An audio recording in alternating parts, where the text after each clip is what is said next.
অনেকে আমার ভর্তার ভিডিও দেখে একটা প্রশ্নই করে যে আমার ভর্তার কালার এত সুন্দর হয় কিভাবে। তো আজকে হচ্ছে তোমাদের সাথে গোপন টিপসটা শেয়ার করব। আশা করি সম্পূর্ণ ভিডিও দেখবা, ভালো কিছু শিখতে পারবা এবং জানতে পারবা। আমি জানি আমরা মেয়েরা হচ্ছে একটু ভর্তার প্রতি বেশিই দুর্বল, ভর্তা একটু বেশি পছন্দ করি। আর আমার তো মনে হয় আমি অনেক ভর্তা পছন্দ করি, একদিন ভর্তা না খাইলে মনে হয় যে আমার পেটেই ভরে না, এই একটা অবস্থা। আমার মতো কে কে আছো বলো তো, তোমরা কিন্তু কমেন্টে জানাবা। তোমাদের সাথে একসাথে হয়ে তারপর হচ্ছে আমরা একদিন ভর্তা দিবস করব। আমাদের বাসায় সব সময় হচ্ছে শুকনা মরিচটা ভাঙে, তারপর হচ্ছে আমরা রান্নার কাজে ব্যবহার করি। রান্নার মরিচ গুঁড়ো আছে, কিন্তু আমার ভর্তার মরিচ হচ্ছে সব শেষ হয়ে গেছে। তো আমার শ্বশুর আব্বাকে বলছিলাম মরিচ নিয়ে আসার জন্য। তো আমার শ্বশুর আব্বা হচ্ছে বাজারের সবচেয়ে ভালো মরিচটা নিয়ে আসে, আর কালারফুল দেখে। তোমরা যারা ভর্তা পছন্দ করো তারা হচ্ছে শুকনা মরিচটা ভালো দিকে নিয়ে আসবা, বা কালার দেখে, মানে চিকন চিকন মরিচটা আছে না, ওই মরিচটা নিয়ে আসবা। কিন্তু এক রকমের হচ্ছে বাজারে মোটা মরিচ পাওয়া যায়, মানে একটু মোটা মোটা সাইজ আর কি। এই মরিচটা কখনোই আনবা না, এটা কিন্তু একদম জাল কম, আর হচ্ছে দেখতেও ভালো লাগে না কালার। আমার আম্মাকে সবসময় দেখে আসতাম, আব্বা যদি বাজার থেকে যে কোনো জিনিস, শুকনা জাতীয় জিনিসগুলো বা বাজারগুলো নিয়ে আসতো, সব কিছু হচ্ছে রোদে শুকিয়ে তারপর হচ্ছে ভালোভাবে রাখতো। তো সেম কাজটা হচ্ছে আমার শাশুড়ি আম্মাও করে।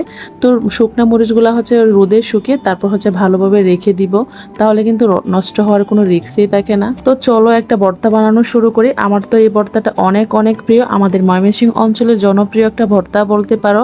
যারা দেখবে ময়মনসিংহ অঞ্চলে তারা কিন্তু দেখে চিনে ফেলবে, এটা সবারই অনেক প্রিয়। আর এটা হচ্ছে শুকনা মরিচ দিয়ে করতে হয়। অনেকে এই ভর্তাটা হচ্ছে কাঁচা শুকনা মরিচ দিয়েই করে, আর আমি হচ্ছে একটু হালকা টেলে নিলাম, তারপর হচ্ছে ভালোভাবে রসুন আর হচ্ছে পেঁয়াজগুলো একটু ভালোভাবে সিদ্ধ করে নিলাম।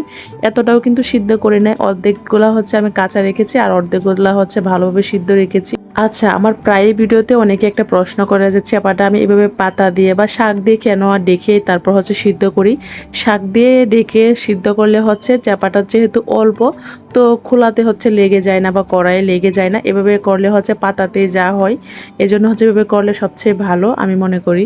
আর আমি তো বেশিরভাগ ভর্তা পাটায় বাটি করি বা বাটনিতে বেটে করি। এখন হচ্ছে এই ভর্তাটা পাটায় বেটে করতে হবে, ব্লেন্ডারে করলে একদমই ভালো লাগে না, মানে আসল গ্রানটাই আসে না, এই একটা অবস্থা। ব্লেন্ডারে আমি খুব কমই হচ্ছে ভর্তা করি, আমি পাটা। শুকনা মরিচ বাটতেও কিন্তু কষ্ট লাগে, তার জন্য হচ্ছে একটু যখন বাটাবাটি করবেন তখন হচ্ছে হালকা কুসুম গরম পানি দিবেন, দেখবেন খুব সহজে হচ্ছে বাটা হয়ে যায় আর কি। তো এই টিপসটা কিন্তু একটা কাজের, যারা ভর্তা খাইতেছেন বা খাওয়া পছন্দ করেন তারা কিন্তু এই টিপসটা কাজে লাগিয়ে ভর্তাটা করতে পারেন, তাহলে কিন্তু এতটা কষ্ট হয় না। মোটামুটি হচ্ছে সবকিছু বাটা শেষ, এখন হচ্ছে চেপাটা আমি বেটে নিব। তো চেপা শুটকির হচ্ছে আমি কাটাগুলো এত পরিষ্কার করি না, এইভাবে বেটে নিই, যেহেতু চিকন চিকন কাটা। তো এগুলো হচ্ছে কোনো রিস্ক থাকে না, পাটাই হচ্ছে ভালোভাবে হয়ে যায়, ব্লেন্ড হয়ে যায়। পাটায় বাটি বা বাটনা দিয়ে ভর্তা করি, আমার হাতে না মাখালে মনে হয় যে ভর্তাটাই অসম্পূর্ণ রয়ে যায়।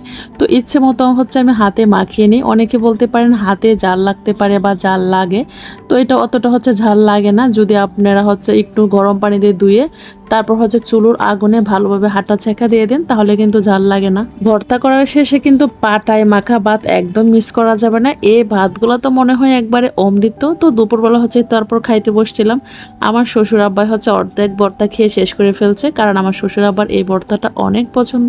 তো আজকের ভিডিও এই পর্যন্তই, সবাই ভালো থাকবেন, সুস্থ থাকবেন, আল্লাহ হাফেজ।